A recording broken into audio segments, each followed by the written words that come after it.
Vamos a la economía, porque si los números gobiernan al mundo, ¿qué habría que decir en estos momentos? Y en el caso de la Argentina, los números no solamente son los referidos a la pandemia, sino los escuálidos números de la economía. Por eso queremos conocer información y comentarios y análisis de un especialista, el licenciado Gonzalo Semilla, que es el titular del área de estudios económicos del CREVA. Gonzalo, ¿cómo te va? ¿Qué tal, Norma? ¿Cómo te va? ¿Tanto tiempo? Muy bien. Bien, vamos a recordar, si te parece, los últimos números que dio el CREVA con respecto a Bahía. Bien, mirá, lo que publicamos hace un par de días para atrás fue la inflación del mes de marzo, la cual nos arrojó un 3,6%. De entrada es para decirles que un 3,6 es un indicador alto. Lamentablemente, en los últimos años estamos mal acostumbrados a estos índices. Con respecto a febrero, incluso notamos una aceleración del mismo.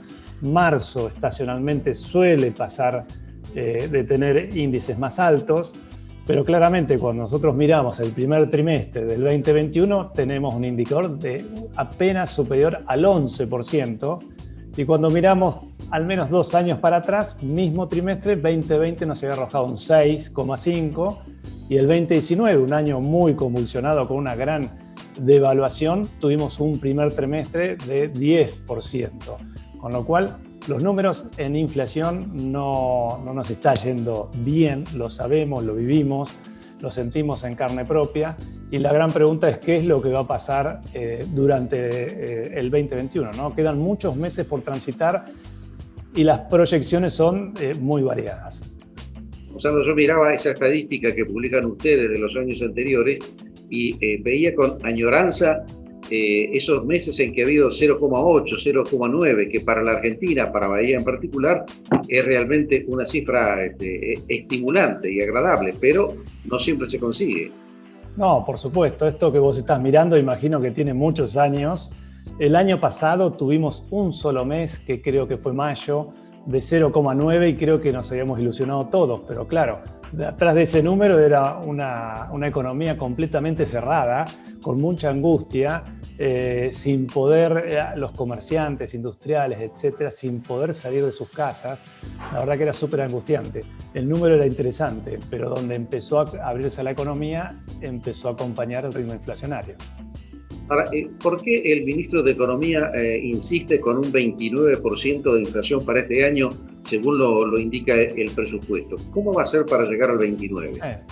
Es un gran interrogante, como lo que viene ocurriendo en muchas partes de nuestra economía. Siempre tenemos un interrogante, siempre hay una pregunta incluso difícil de responder, porque las proyecciones y lo que se aprobó el año pasado en la ley de presupuesto fue un 29%. El ministro quiere tener digamos, un conjunto de medidas que la inflación alcance al 29/30, que la devaluación del peso sea del mismo tenor y que los ajustes salariales también sean del 30%. Busca el 30-30-30 y vemos, el mercado lo ve muy complicado, porque del otro lado del mostrador, el mercado estima una inflación del 47% en el año. Y yo te hago el siguiente cálculo. Si yo tomo el trimestre del 2021 y lo anualizo, me está dando una inflación del 52%. Si yo tomo no solo este trimestre pasado, sino el último trimestre del 2020, me estaría dando un 44%. Es decir, ahí te estoy poniendo 2 puntas donde podría estar jugando la inflación, y claramente el 29 quedaría obsoleto, quedaría muy viejo. Pero un dato adicional.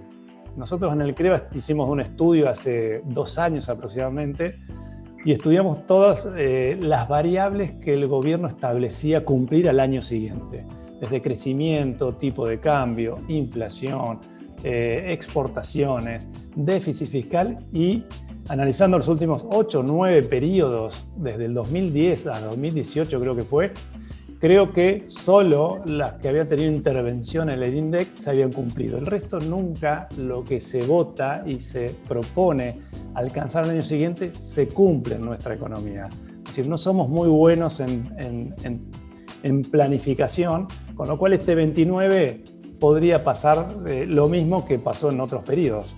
Es un ancla es tratar de bajar expectativas, pero ya el primer trimestre está demostrando que va a estar complejo. Es una expresión de deseos en todo caso. Ahora, Gonzalo, suponiendo que dentro de 3 o 4 meses continúa una inflación del 4%, 3,5% mensual, ¿qué puede pasar con el ministro?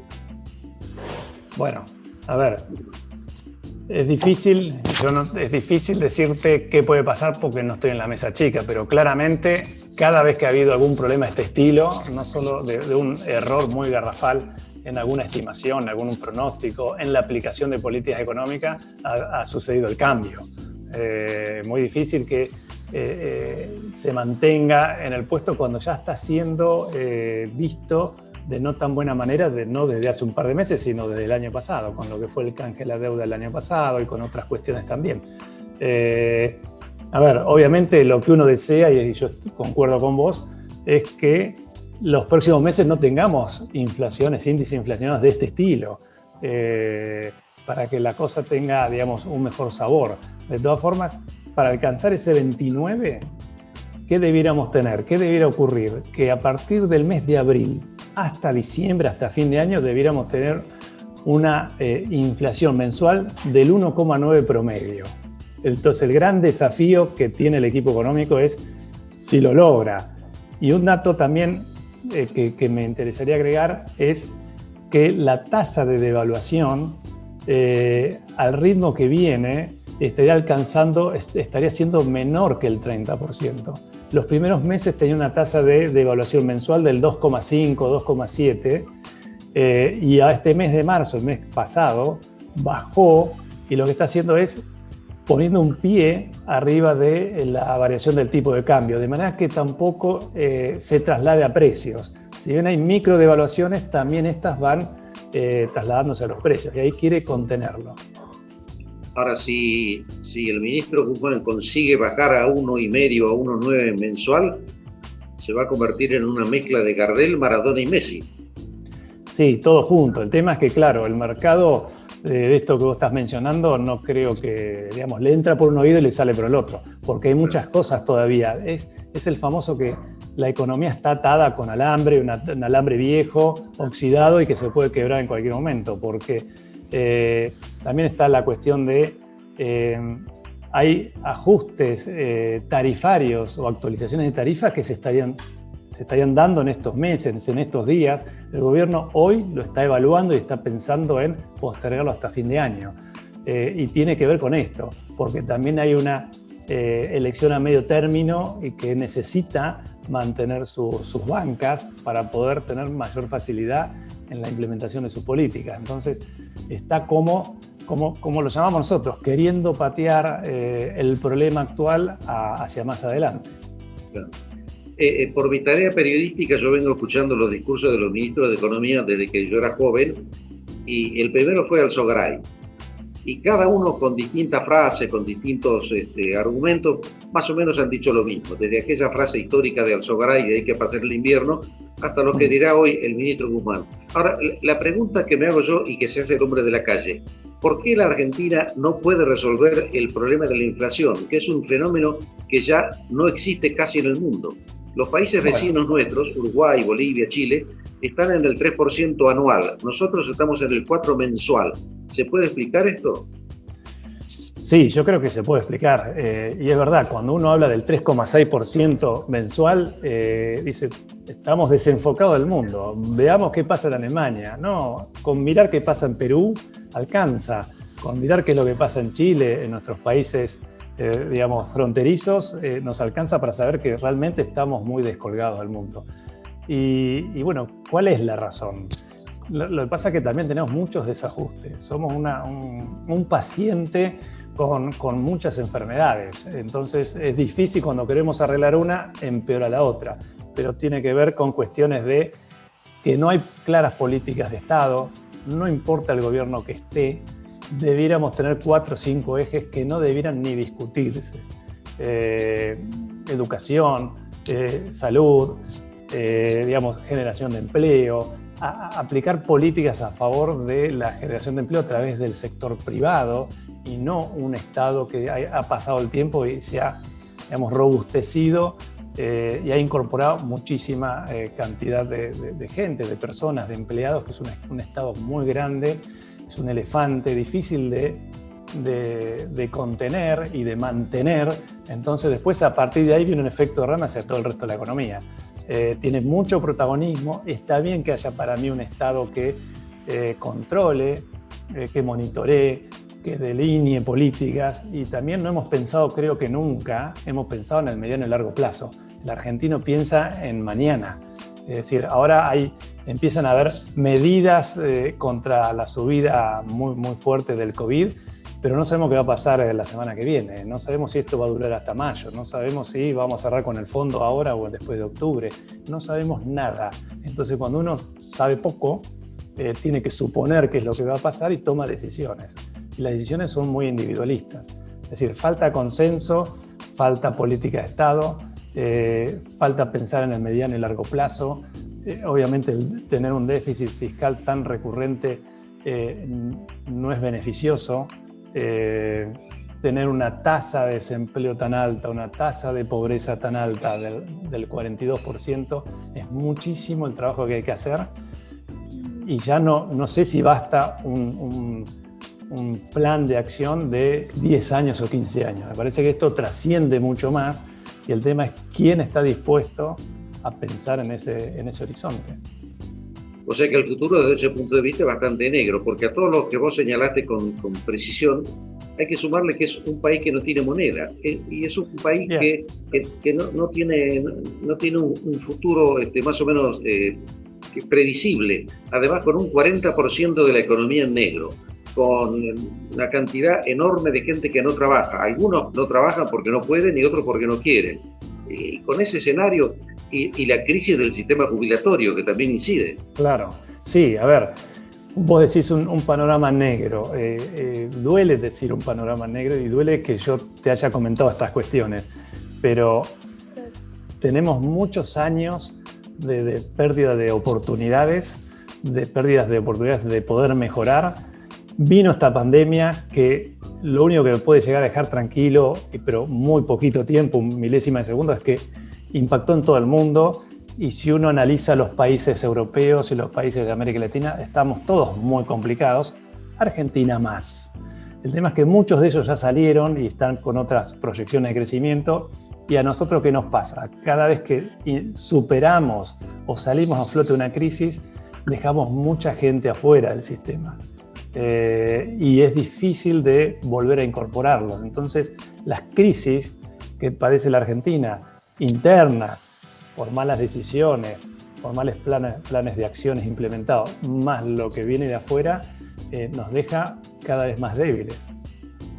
Ahora, ¿no te parece que, Gonzalo, que a esta altura de las circunstancias el gobierno no lo va a hacer, ¿no? Pero ¿no debiéramos tener por lo menos billetes de 2.000 y 5.000 pesos?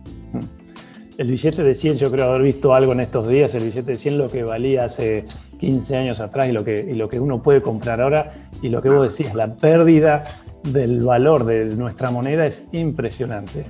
No es algo nuevo, pero realmente es, digamos, más que preocupante. No sé si hay algún calificativo para decirlo. Por eso que piensa también el argentino, y tiene sus razones y su fundamento, en otra moneda dura que permita contener y mantener el valor de nuestra moneda y de nuestro trabajo. Por eso es una economía en la cual pensamos automáticamente el dólar. Cualquier desajuste, nos vamos al dólar. Digamos, es muy difícil, y también va a llevar mucho tiempo, y es difícil calcular revertir esta situación. ¿Qué es lo que deberíamos hacer para revertir esta situación? Porque acá se necesita, como vuelvo a repetir, bajar expectativas, bajar incertidumbre, y esto no se baja de un día para el otro. Se necesita ganar confianza en el gobierno, no importa cuál fuere, y ganar confianza lleva muchos años. Perderla es automática prácticamente. Claro. Gonzalo, por último, todo este escenario de la economía argentina, ¿cómo impacta en Bahía hoy? Bueno, a ver, Bahía tiene, digamos, yo siempre digo que Bahía tiene muchas opciones, muchas alternativas de crecimiento. Bahía es una ciudad, podríamos decir, chica, pero no tan chica. Digamos, en la provincia de Buenos Aires, salvo el conurbano y La Plata, Estamos entre Mar del Plata, que tiene muchos más habitantes que nosotros, y Bahía Blanca. Bahía Blanca es ciudad cabecera en toda la región y Bahía Blanca tiene que trabajar con todo el sudeste de la provincia de Buenos Aires. Pero yo siempre digo, un puerto que siempre está funcionando muy bien, que es referente, con Vaca Muerta, que siempre queremos reflotarlo, pero con los inconvenientes internos y ahora externos nos cuesta mucho, pero es algo que no debemos perder de vista. Lo que es el capital humano que generan las universidades locales. Bahía es una ciudad turística, pero no turística de playa y de montañas y laguna como uno suele enfocarse, sino es una ciudad de turismo urbano. Tiene muchísimo deporte, tiene un sistema de salud, no salud pública o privada, sino de institutos especializados donde viene mucha afluencia de la región, reuniones internacionales, digamos, tiene mucha capacidad para generar, hay que trabajar juntos. Es como que también está lo que es la economía del conocimiento, lo que es la zona franca, las subzonas francas. Es una de las zonas francas, la nuestra, que más dinamismo tiene. Amazon por algo nos eligió, pero todavía no está. Entonces tenemos que trabajar en forma más articulada entre sector público, sector privado y universidad, que es lo que siempre uno pretende.